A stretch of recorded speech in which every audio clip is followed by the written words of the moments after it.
Hi, everyone. Thank you for joining us today for our webinar on the QuickStart program for the 2021 cohort. This is Sanaya Poole. I'm with the California Breast Cancer Research Program, and I'm a program officer with the program. In our next slide, I'm going to ask folks to introduce themselves in terms of who is also presenting today.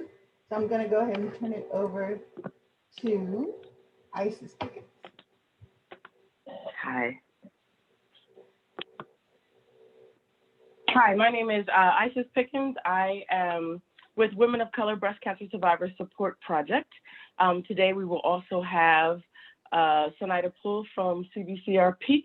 We also have Arhelia with us today from, the California Health Collaborative's Every Woman Counts program. Thank you. We have a partnership with OCAPACA, which is the Orange County Asian Pacific Islander and Alliance. And today we have our meeting. Next slide.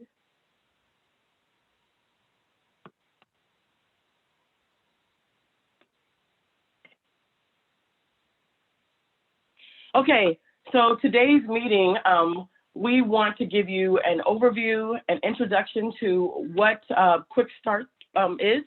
We are going to talk about CPPR, Community Partner Participatory Research, and all about the QuickStart program. We'll have a couple of minutes in time, a section where we can discuss examples of QuickStart and examples of CPPR. Agenda for the day. And so first, we're going to talk about what is community partnered participatory research. Some folks who come to our webinars haven't really heard of this term before. So we'll spend a couple of minutes telling you about what is community partnered participatory research. So an important thing about a CPPR research team is that there is more than one person who is leading the project. Folks, go ahead and mute yourself. There is an academic co-PI who is usually from an academic institution, and a community co-PI who is from the community that is interested in being involved in the research, and that the academic co-PI is interested in learning more about in research. So there are at least two heads of the project. And within the framework of community partnered participatory research, there's an equal partnership between the community co-principal investigator and the academic co-principal investigator. And that partnership, they will work together to identify the research question. And then from that, they'll develop the research plan. They'll carry out the research itself. They will interpret the results, and they will disseminate the results. Now, there are several principles of CPPR that help projects actually do that partnering in all phases. And so this slide here lists several of those principles. And you can see that it's very heavy on capacity building,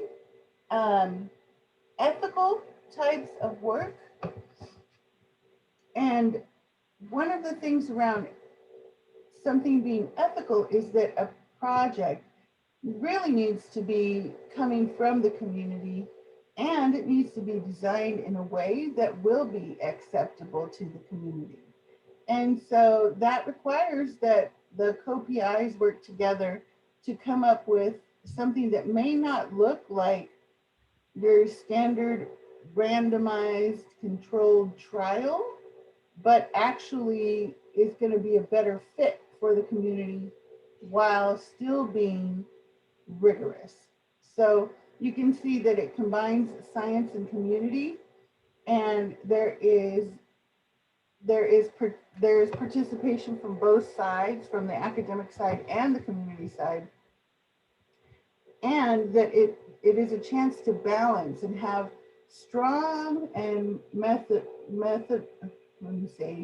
rigorous is a better way to say it, strong and rigorous research balanced with something that is relevant to the community and actually has something where they can take some action at the end of the project.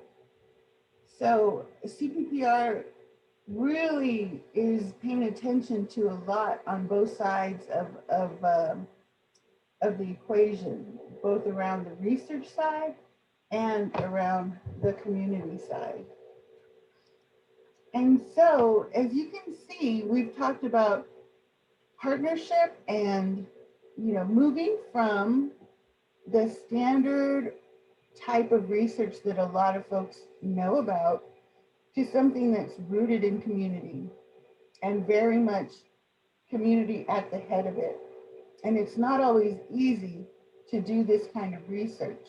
And for that reason, we offer a program where a community principal investigator and an academic principal investigator together can workshop an idea from the point of it being an idea, a couple sentences, out to a concept paper over time, and eventually into a research grant proposal that can be submitted to California Breast Cancer Research Program or to other funders. And so the QuickStart program is what it is called, and we have a request for applications out currently. We are accepting applications from teams, whether you are new or you've worked together for a long time. And the deadline for that is March 18th, 2021 at 5 o'clock Pacific. We're going to tell you a bit more about the program itself, but this slide really just tells you about when it is due, the application for the program. There is an early admission option, and in that situation, if you already know who your team will be made up of, you have the opportunity to send in your application before March 18th. It could be in January or February that you send it in. And we will be doing rolling admission in which we accept applications as they come in. So there is no penalty or no barrier to doing early application and early admission. The completed application, we're going to ask you to email it to quickstarttp@gmail.com. And next, we're going to talk about who is eligible. I'll turn it over to Isis. Okay. So QuickStart is a team program, right? There are two PIs, two principal investigators, one coming from the community and one coming from academia, so an institution. And we are looking for a person from the community who is a key stakeholder in the community. They're well-versed in their community, they're well-versed in their organization, and they have the acceptance, permission, and support of their organization. Likewise, we're looking for an academic researcher or who can be a principal investigator to be part of that team. So 2 or more people make up a team. They have to be able to participate in all components of the training. This training will include online classes and sessions where we learn about a multitude of things, which we will learn about a little bit later on in this webinar. And you have to be able to be in attendance as a team. Also, they must have access to computers throughout the training program because there will be, in addition to sessions, there will also be assignments that you need to work on together. And we do give preference to California residents. On some occasions, we will work with teams who have partners outside, but we give preference to California residents. And you must be interested in researching environmental causes of breast cancer and or health disparities in breast cancer disease. Move on. Thank you. So what will the teams be doing in the QuickStart program? First, we're going to teach you guys how to create a pathway from vision to project. What does that mean for us? For us, that means that you're going to start with an idea based upon both expertise, community and academic expertise, coming together, looking at an issue that affects the community. And like Sanaida said earlier, for us, equitable partnerships are partnerships that recognize programs that are, or projects that are rooted in community need or interest. So we're going to help you think about how to come up with your project and how to share information amongst the different team members. You're going to design your project, and that means you're going to come up with how you're doing this particular research, what the research questions are, how you're going to gather information about those research questions. That includes how you're going to engage the community, who are the specific people in the community you want to engage, how you're going to look at the information you get, how you're going to analyze the data, how you're going to disseminate that information once your research is completed. We're also going to tell you, we're going to not tell you, we're going to help you think about and teach you how to design research that is, like Sanaida said, rigorous and impactful. The goal of this program is to help you have rigorous research that's rooted in community and that can be beneficial to community. And then we're going to talk about and teach you how to have an equitable partnership and what that specifically means to your particular team, and help you think about how to do that in conducting successful CPPR. So examples of the training topics. So we talk about partnership vision. So we don't tell you how to have a partnership. We believe that your expertise will decide how you guys have a partnership, but we help you come up with a vision, a partnership vision, like this is how we want to work together, and then coming up with agreements at the beginning of your partnership about that work and how you will work together, and then how to assess if you guys are keeping true to that vision statement. Well, like I said before, we will help you and teach you how to design a research project from the very beginning of your vision to the execution of that project. That will be based in scientific methods and research ethics. Also, to have specific research aims, and then how to have impactful research on the community, or impactful scientific methods on the community. We're also going to teach you about how to understand science. And for us, that is a cross-section of learning. So community will have an opportunity to share some of their experience and expertise in how they engage and conduct research in their communities, and vice versa. The academic partner will talk about scientific methods of research. And so there's an opportunity for cross-learning there. The risk factors, we will be talking about risk factors of breast cancer. And so you'll learn all of the up-to-date information that we have to share about where the science is on breast cancer right now and breast cancer causation. We're going to talk about the roles of service and screening and health disparity, where the science has been and the history of it. And hopefully so that can inform where you're moving and how you're going forward with your research. And then preparing for impact. And so for us, it's important that the collaborative research you're doing get back to community so that it has an opportunity to, help and affect community positively. So we're going to be talking about designing your pilot study for the full application. So this is a program that teaches you how to conduct research together so you can get funded. And also about the policies and services around your research and reporting back. So not just academically, but also how do you report back to community. But we'll be talking and teaching you guys about how to report your science in manuscripts and journals, and also into the community. And that's dissemination, community dissemination and scientific dissemination.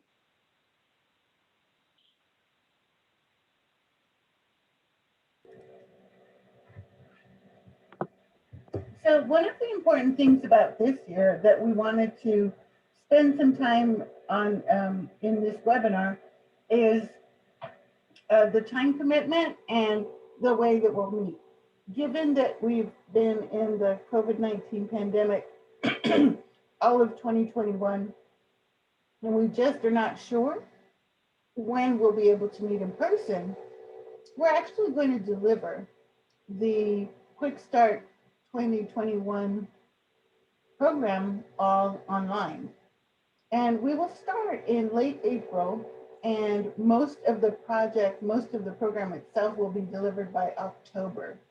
And what I mean by that is that the curriculum that addresses all of what Isis was talking about before, that's going to be delivered late April to October.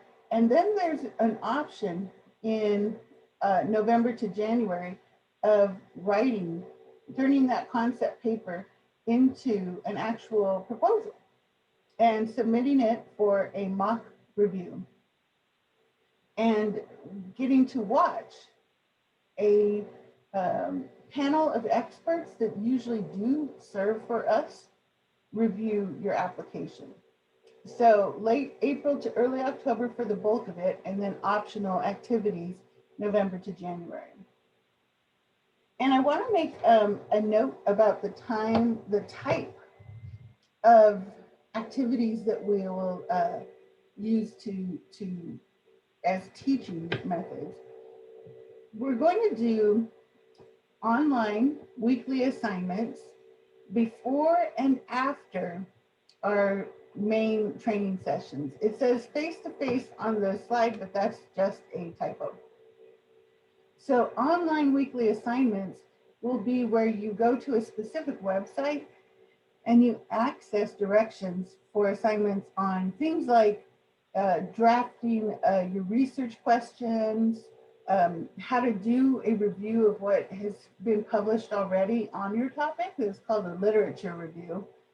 And we'll also have times where we have educational webinars that are posted on the website that we ask you to watch and respond to. So that's one component of it. Then there's the full curriculum of training sessions that focus on breast cancer, disparities, environment, and community participatory research. So the reason that this is broken out into a separate item is that we will be together during these sessions, whereas the online weekly assignments, you do them at your own, when it's convenient for you, as long as it's done before the due date. But the full curriculum of training sessions will be delivered over consecutive weeks one after the other. And right now we are determining the best schedule. We know that we cannot actually do a full day of webinars. So we are working to come up with a schedule where we can deliver the content and make sure that folks are learning the content while also not keeping them on the computer and looking at screens for a full day. So in addition to the meeting together at the same time and folks doing the weekly assignments before the deadline on their own time, we also have 3 technical assistance calls, and these are focused on giving the team's feedback on specific things as you work toward your concept paper. So it is around potential research questions and how the partnership is going, and different methods, different ways of answering your questions. And then also building up to and after the concept papers. All of these things are things that we can discuss in technical assistance calls. And each team gets 3 of them spaced over the course of the program.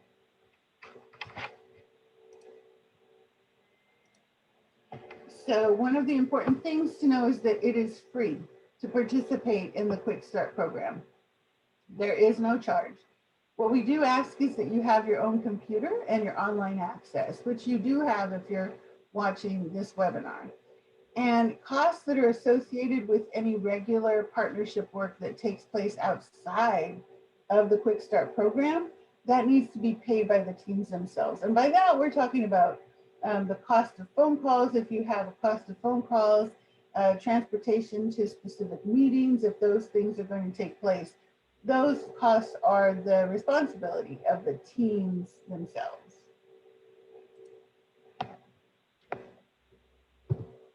I'll go ahead and hand it over to Isis. Thank you.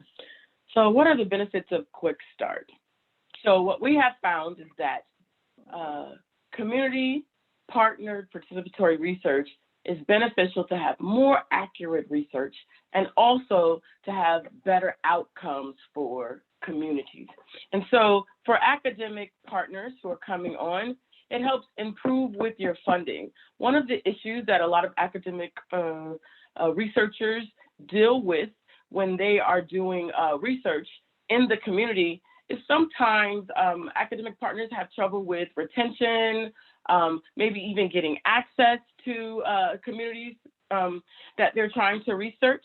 And when you are partnered with CPPR through the QuickStart training program, but partnered research in general, allows you to have authentic access to community, partly because there's a trust factor there, you know, because the community is being involved and it's around them and they are actively engaged in how they're being, how the research is conducted, and it's specific to them. So it helps with retention of partnerships and community researchers, all right? It also helps with funding. So funders are interested in research that they know will be completed and research that they know is impactful. And so for the academic partners, when you learn how to partner with community and you have access to an actual team member in the community that you've worked with over a period of time, it helps you with funding.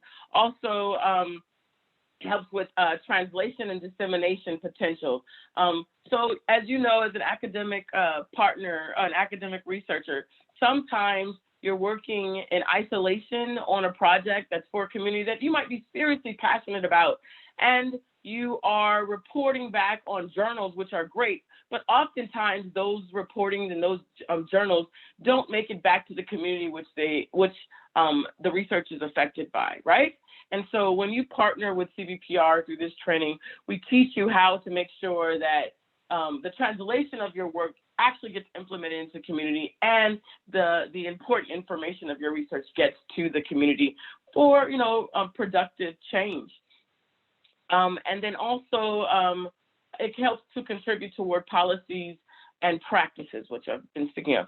Also for the community, how does it benefit the community? One of the wonderful things, and I'm going to speak as a community researcher, one of the wonderful things about CPPR and this particular training is it helps to build the capacity of the organization. Many of us working in community are, you know, overworked. We're doing a multitude of different things, and oftentimes we're doing those with limited resources, financial resources included. And with a partnership with university, you have an equitable partnership. So you have access to things that you didn't have access to in the community. You have access to statistics, data, and the kind of academic expertise that's not always, a diversity of academic expertise that's not always available to us in the community organizations. And so that's one benefit. But I want to say that capacity building is not just on the community side. Capacity building also happens on the academic side, right? Because we're sharing expertise. Also, the credibility of our work. Because we are doing rigorous work in collaboration with academic researchers, our work now is, one, more sustainable. We're able to, you learn how to, not that we don't know how to do this, but you learn different methods of documentation, how to collect data. You learn also how to apply for more funding because you've got a capacity. We always say that there are investigative researchers in community all the time. And now when they are linked to academic researchers where their research is published, where their work has a larger audience, it also helps us with funding, right? You develop new skills, data analysis, you develop new skills in how to do research, data collection, and then also more access to funding and streaming, like I said before. And then also implementing different policies and practices that help strengthen the organization's work in community. So these are some of the benefits. There's a bunch more, but these are some of the benefits to our QuickStart training on CPPR. So what will you have at the end of QuickStart? And that's one thing I really want people to understand. At the end of QuickStart, it's not just, oh, I went to this thing and I learned this thing. It's really important for us that you have tangible things that you can use. And so you'll have, one, the experience of working in partnership with somebody for a period of time. So that's why we take partnerships that have been around for a while and also very new partnerships.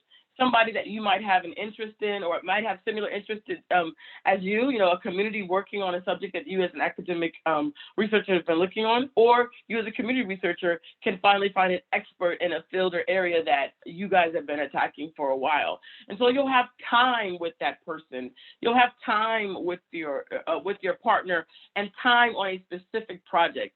And that really is priceless, right? With all the things that are going on in the world, do we ever get time to really work in collaboration on a project like that? Okay, and also you'll have partnership agreements that can strengthen your research proposal. We talked about a concept paper. Your concept paper throughout the training that you're writing with your partner is based on a proposal that you have for research. And we also have agreements.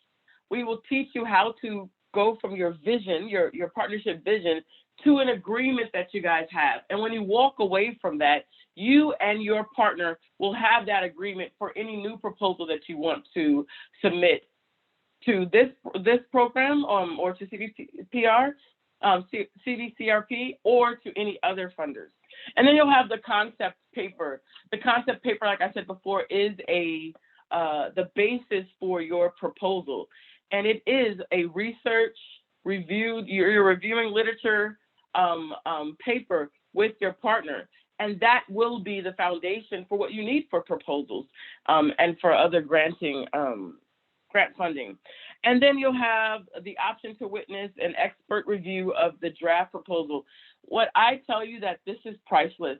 You will have access to a mock review. As Esther said before, a mock review is someone looking at this proposal, this project that you and your partner worked on for a period of time. It's not someone, it's a review board of experts who can look at this, and they will analyze it to see where it is. And you'll have the opportunity before the deadlines for a lot of the submissions that are coming up, which usually happen at the first quarter of the year. You will have an opportunity to view what someone else said, to hear what they said, and then correct if you need to, and to make plain the things that got maybe confused, or to see just how well you are. And that is priceless, because oftentimes when we are submitting proposals for funding, you're kind of submitting in the dark. You know, you're working on something, you have belief in this thing, you have people in your community who support you, who reviewed it, you have people in academia with what are your partners who are reviewing it, but maybe they're not giving you the whole truth, or maybe they just know so much about it that you're able to explain yourself. But does your work explain itself without you being present?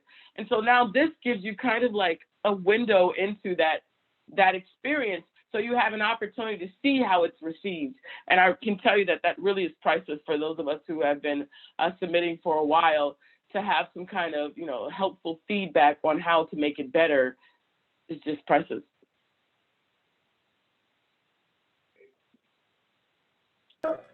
So now we're going to we're going to transition to the point where we have community PIs and community partners talk with us about their organizations and what they do in the community, and the experience that they've had with the QuickStart training, and the experience that they've had potentially with research if they would like to. Right here is a slide that focuses on questions. We invite you to email us at quickstarttp@gmail.com with questions that you have about the project. And we have a copy of these slides that will be available to you, and please just give us an email there. So next, I would like to ask Isis to tell us about her program, her experiences. And Isis, would you like me to move to the next slide or stay here for a second? Yes, you can move to the next slide. This is a group of the women of color breast cancer survivors. Okay. Mm-hmm. Very good. So, thank you. So, Women of Color Breast Cancer Survivors Support Project is our title. We go by Women of Color. We were created to help survivors navigate the world of recovery and develop self-care plans to aid in their survivorship. Our mission is focused on support, intervention, education, and change. And support for us includes a monthly support group. And right now it's twice a month. But we have had a monthly support group for 30 years, consistently every single Saturday of the month. And it's a support group that's geared towards women of color, particularly African-American women, because at the time that we started our support group, African-American women were being devastated and communities being devastated by breast cancer, and there weren't a lot of culturally sensitive programs or support groups. And so we've had that program for a while. Support also for us, or support also includes intervention for us. And intervention is we help aid in the financial burden of breast cancer. So when we first began, that was about helping, and still is now, helping women get to and from treatment. During recovery, that was bedside support, shopping, that was financially helping families. And what we currently do is we still help families to and from treatment, but also we realize over time that sometimes your life is continually affected by breast cancer. So you may be cancer-free, but also still dealing with the repercussions of having had cancer treatment. And so we still continue with transportation for health. So we take women to and from the doctors still now, even outside of breast cancer as they age. We also extend our intervention to support. So we have mothers who are parenting, or grandparents who are parenting young children. We help with support, financial support, so those children can get to and from school, including bus fares and or transportation. We also support education. We have had a program called Each One Teach One that's been running for equally as long as our support group, so about 28 years, where we go into the community and we talk about the research, what's out there, how to cope with it, and that has extended over the years to mental health support for women. And then we also have support, intervention, education, and change. And change for us is culturally relevant research, which is one of the reasons why we participated in CPPR and also the QuickStart training. A list below is some of the work that we do. Each One Teach One. We have an emergency fund where we pay back rent for women who are not working due to their breast cancer diagnosis. We have a healthy living series that talks to women about how to change their lives and what other kind of supports they have in community to live a healthy life. Healing Wheels is our transportation. Survivor Care Navigation was a program that was directly, it came out of our participation in QuickStart, which is where we help women navigate their health after treatment. So there are still tests you have to take and watch yourself for about 5 years, right? We work with those women the first 12 to 18 months after treatment to continually be up to date with their testing, a support group in the mental health and treatment. We also offer professional mental health support and treatment. That's a little bit about women of color. Great, thank you. And Isis, would you be able to tell us a little bit about the main thing that you took from the QuickStart training itself? Yeah, we took, the main thing that we took is we actually really learned how to have voice in the community when it came to research. Before QuickStart training, I think we were a community because we were one of the first African-American support groups, if not the first African-American support group in Southern California, Los Angeles and Inglewood area. And, you know, researchers would come to our community and ask us to participate in some research that they had. And what we found was they were coming in, you know, poking us, asking very personal information, and then they would disappear. Perhaps they would give a little something, you know, something small. Sometimes they would even just give food, you know, and then they would leave and have this data and go on, and we never really got anything back. Or they would send us something that didn't really speak in community language, and so it was difficult for us to want to agree with, to, you know, partner with people in research, but we realized what it does it mean to actually partner in research. And so part of QuickStart, we found our voice. We learned how to do data analysis. We learned how to say, no, that's not what the data means. We learned how to translate some of the research language to community language in a way that can help direct the activities or the practices of health that we were, you know, pushing for our community. So that was one of the main benefits. It also, and if I can say, was we learned how to partner equitably financially. This was the first organization that worked with us where we had to have an open discussion about the money for the research. Where does the money go? And so we were able to advocate for ourselves. We were able to hire experts in medical health to support us while we were doing the research. And we kept some of those people on and learned the importance of having those people work with us, not just from the community level. So, so that was a benefit for us in QuickStart. Fantastic. Thank you so much, Isis. It's useful, I think, to for folks watching the webinar to hear what personal sorts of things that QuickStart provided to our guests. And if, I'm sorry. Yeah. Next, we are going to move to Argelia Flores, who will tell us about their work with the California Health Collaborative. And so, Argelia, take it away. Thank you, and thank you for this opportunity to again share about our experience in participating in QuickStart and be available for questions. So the California Health Collaborative is a statewide organization that is a nonprofit established in 1982, and the corporate office is based in Fresno, California, obviously, and we implement and promote an array of different health programs, disease prevention, public health surveillance programs.